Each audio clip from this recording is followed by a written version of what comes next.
अजित पवारांची ओळख घड्याळामुळे पटली नाही. पोलीस तपासात वेगळंच कारण समोर.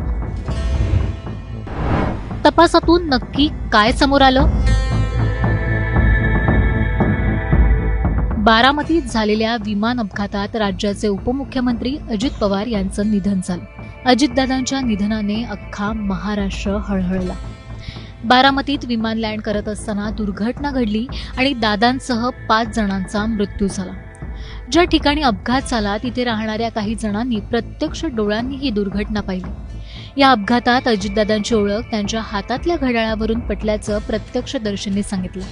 पण अजितदादांची ओळख नेमकी कशी पटली याबाबत एक मोठी आणि धक्कादायक माहिती समोर आली. पोलीस तपासात नेमकं काय समोर आलंय?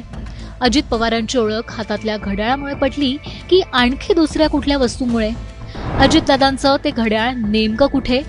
या सर्व प्रश्नांची सविस्तर उत्तरं या व्हिडिओतून आपण जाणून घेऊया. त्यासाठी हा व्हिडिओ शेवटपर्यंत पाहत राहा आणि टाइम्स नाऊ मराठीला लाईक, फॉलो आणि सबस्क्राईब करायला विसरू नका. 28 जानेवारीला सकाळी उपमुख्यमंत्री अजित पवार यांचं विमान अपघातात दुःखद निधन झालं.